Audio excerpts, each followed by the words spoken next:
Hello friends, स्वागत है आप सभी का आपके अपने यूट्यूब चैनल पे। तो फ्रेंड्स, आज की इस वीडियो में हम लोग जानेंगे कि अपना इंट्रोडक्शन यानी परिचय कैसे दिया जाता है, और साथ ही साथ हम लोग यह भी जानेंगे कि जो इंट्रोडक्शन दिया जाता है वो आप कहाँ कहाँ इंट्रोडक्शन अपना दे सकते हैं। तो जो फर्स्ट है वो है ऑफिस, सेकंड कॉलेज, थर्ड किसी जॉब पे अगर जाते हैं तो वहाँ इंटरव्यू के पर्पज़ से आप अपना इंट्रोडक्शन दे सकते हैं। किसी स्टेज पे या फिर किसी पब्लिक मीटिंग में आप अपना इंट्रोडक्शन कैसे देंगे, इस वीडियो में हम लोग बेहतर तरीके से जानने वाले हैं। तो फ्रेंड्स, आगे बढ़ने से पहले आपसे रिक्वेस्ट है, अगर आपको ये वीडियो अच्छा लगे तो वीडियो को लाइक करना बिल्कुल न भूलें, और साथ ही साथ अगर आपने अभी तक इस चैनल को सब्सक्राइब नहीं किया है, इस चैनल पे नए हैं, तो इस सब्सक्राइब वाले बटन पर क्लिक करके इस चैनल को सब्सक्राइब करना बिल्कुल न भूलें, और साथ ही साथ वीडियो को शेयर करें। तो चलिए वीडियो को शुरू करते हैं। तो सबसे पहले हम लोग जानेंगे इंट्रोडक्शन कैसे पूछा जाता है, उसके बारे में हम लोग जानेंगे। उसके बाद हम लोग इंट्रोडक्शन कैसे दिया जाता है उसके बारे में समझेंगे। तो सबसे पहले इंट्रोडक्शन कैसे पूछा जाता है उसके बारे में हम लोग देखते हैं। तो जो फर्स्ट तरीका है वो है, आप पूछ सकते हैं प्लीज़ से समथिंग अबाउट योरसेल्फ, कृपया अपने बारे में कुछ कहें। तो ये पहला तरीका है इंट्रोडक्शन पूछने का। सेकंड है would you like to tell me your introduction, क्या आप अपना परिचय बताना चाहेंगे। तो यह भी आप पूछ सकते हैं इंट्रोडक्शन पूछने के समय। और जो थर्ड है वो है please tell me your introduction, कृपया आप अपना इंट्रोडक्शन बताएं। और जो फोर्थ है वो है मे आई नो अबाउट यू। तो चलिए अब हम लोग एक फॉर्मेट के आधार पर समझते हैं कि इंट्रोडक्शन कैसे दिया जाता है। तो जो फर्स्ट तरीका है वो सबसे पहले आप ग्रीट से शुरू करेंगे, यानी अभिवादन से। उसके बाद ग्रीट के बाद अपना नाम बताएंगे। जो थर्ड है उसके बाद आप एज बताएंगे। उसके बाद बिलोंग्स टू, यानी आप कहाँ के रहने वाले हैं, ये बताएंगे। उसके बाद अपने क्वालिफ़िकेशन के बारे में आप बताएंगे, आपका क्वालिफ़िकेशन क्या है।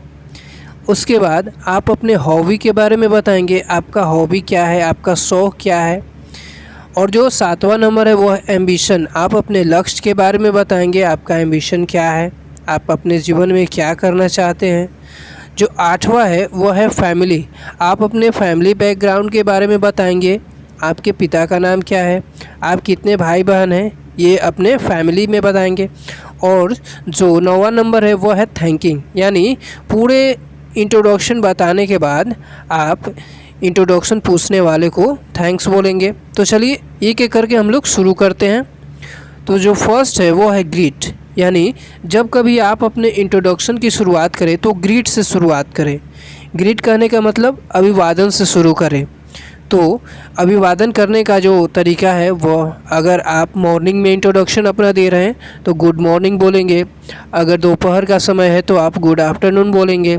अगर इवनिंग का समय है तो आप गुड इवनिंग बोलेंगे। तो यह ग्रीट करने का तरीका है, आप उस समय के अकॉर्डिंग यह आप यूज़ कर सकते हैं। मॉर्निंग का यूज़ कर सकते हैं, आफ्टरनून का यूज़ कर सकते हैं, या फिर आप इवनिंग का यूज़ करते हैं। और साथ ही साथ इससे जुड़ा एक बहुत ही इम्पोर्टेंट नोट्स है, अगर आप जब कभी ग्रीट का यूज़ कर रहे हैं तो ग्रीट करते समय आप हाय हेलो से बचें। यानी जब कभी देखा जाता है कोई इंट्रोडक्शन की शुरुआत करता है तो हाय हेलो से शुरुआत करते हैं, तो यह आप कोशिश करें कि ग्रीटिंग के समय हाय हेलो से बचें।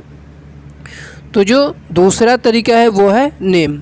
ग्रीट करने के बाद, अभिवादन करने के बाद आप अपना नाम की शुरुआत करें। तो अपने नाम को आप इन 3 तरीक़ों से बता सकते हैं। जो पहला तरीका है आई एम डैश, यानी आप डैश के जगह अपना नाम बता सकते हैं। जो सेकेंड तरीका है वो है दिस इज़, आप डैश के जगह अपना नाम बता सकते हैं। और जो तीसरा तरीका है वो है माय नेम इज़, यानी डैश के जगह आप अपना नाम बता सकते हैं। जो 3 तरीका से आप अपना नाम आसानी से बता सकते हैं। तो चलिए अब हम लोग देखते हैं जो तीसरा तरीका है वो है एज। ग्रीट नेम के बाद अब हम लोग अपना एज बताएंगे। तो एज बताने का तरीका है, आप 2 तरह से अपना एज बता सकते हैं। जो पहला तरीका है वो है I am dash years old, आप कितने वर्ष के हैं, कितने साल के हैं, ये आप बताएंगे। अगर आप 20 साल के हैं तो आप बता सकते हैं आई एम 20 ईयर्स ओल्ड। अगर आप 25 साल के हैं तो आप बता सकते हैं आई एम 25 ईयर्स ओल्ड। और जो दूसरा तरीका है वो है आई एम डैश, यानी आप जो डैश है वहाँ आप भर सकते हैं अपना एज, आप कितने वर्ष के हैं। अगर आप 18 वर्ष के हैं तो आप बता सकते हैं आई एम 18। अगर आप 20 वर्ष के हैं तो आप बता सकते हैं आई एम 20। अगर आप 21 वर्ष के हैं तो आप बता सकते हैं आई एम 21। अगर आप 25 वर्ष के हैं तो आप बता सकते हैं आई एम 25। तो इन तरीक़ों से आप एज बता सकते हैं। अब चलिए अब हम लोग समझते हैं बिलोंग टू, यानी आप कहाँ के रहने वाले हैं। तो अब एज के बाद अब आप बताएंगे बिलोंग्स टू, यानी आप कहाँ के रहने वाले हैं। तो इन 3 तरीक़ों से आप अपने जगह को बता सकते हैं। तो जो पहला तरीका है वो है आई बिलोंग टू डैश। आप जो खाली स्थान है वहाँ अपने जगह का नाम भर सकते हैं। आप पटना से हैं, आप मुंबई से हैं तो आप बोल सकते हैं I belong to Patna, I belong to Mumbai, I belong to Chhapra. तो ये आप यहाँ डैश के जगह आप अपने जगह को भर सकते हैं। आई हेल फ्रॉम डैश के जगह आप भर सकते हैं। तो उस तरीके से आप अब अपने जगह को बता सकते हैं। अब चलिए अब हम लोग समझते हैं क्वालिफ़िकेशन के बारे में। आप अपने क्वालिफ़िकेशन को इंट्रोडक्शन देते समय कैसे बताएंगे। तो इन 2 तरीक़ों से आप बता सकते हैं आसानी से। तो जो पहला तरीका है वो है I did my 10th 12th from dash, यानी जो खाली स्थान है आप अपने स्कूल, अपने कॉलेज का नाम भर सकते हैं, अपने यूनिवर्सिटी का नाम भर सकते हैं। तो ये डैश की जगह आप आसानी से बता सकते हैं I did my 10th 12th from Patna college, Patna university. तो आप आसानी से बता सकते हैं। और जो दूसरा तरीका है pursuing 10th 12th graduation from, यानी आप 10th 12th ग्रेजुएशन कहाँ से कर रहे हैं वर्तमान में, उस जगह का नाम आप बता सकते हैं। तो इन 2 तरीक़ों से आप अपने क्वालिफ़िकेशन को बता सकते हैं। तो चलिए अब हम लोग जानते हैं हॉबी के बारे में। आप अपने इंट्रोडक्शन देते समय अपने हॉबी को, अपने शौक़ को किस तरह से बताएंगे। तो ये 2 तरीके से आप अपने हॉबी को बता सकते हैं इंट्रोडक्शन देते समय। जो पहला तरीका है वो है my hobby is to playing cricket, football, volleyball. आपका हॉबी क्या है, आप क्या खेलना पसंद करते हैं, ठीक है। आपका क्या शौक़ है, किताब पढ़ना शौक़ है तो आप बता सकते हैं, कहानी लिखना शौक़ है तो आप अपने हॉबी में इस तरह से बता सकते हैं। और साथ ही साथ अगर आपका हॉबी एक से ज़्यादा है, यानी आपका हॉबी किताब पढ़ना और क्रिकेट खेलना दोनों है, तो आप बता सकते हैं my hobbies are playing cricket, football. एक से अधिक अगर हॉबी हो तो आप सब्जेक्ट के अनुसार वर्ब का यूज़ करेंगे। ओके, तो चलिए अब हम लोग जानते हैं एम्बिशन के बारे में। आप अपने इंट्रोडक्शन देते समय अपने एम्बिशन को किस तरह से बताएंगे। तो यह आप आसानी से बता सकते हैं। इन 3 तरीक़ों से अपने एम्बिशन को आप आसानी से बता सकते हैं।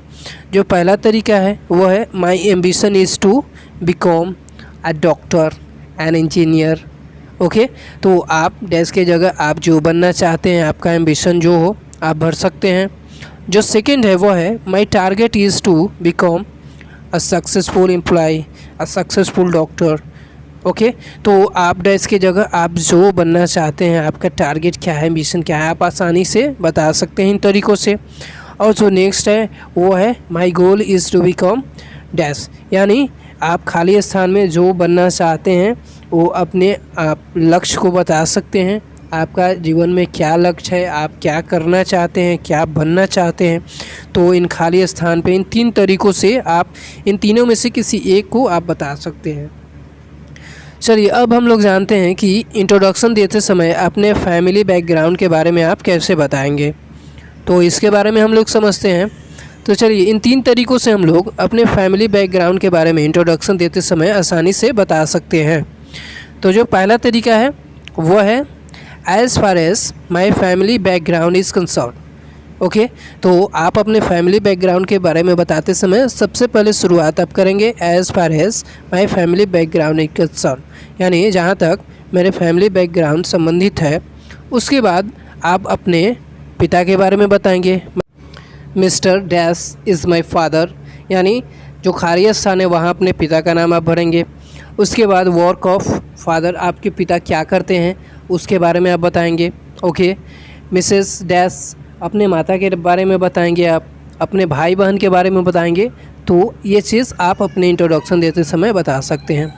तो गाइस आशा करते हैं आपको ये वीडियो अच्छा लगा होगा। आप इस वीडियो को बहुत ही बेहतरीन तरीके से देखे होंगे और समझे होंगे। तो वीडियो अंत तक देखने के लिए बहुत बहुत धन्यवाद। Thank you.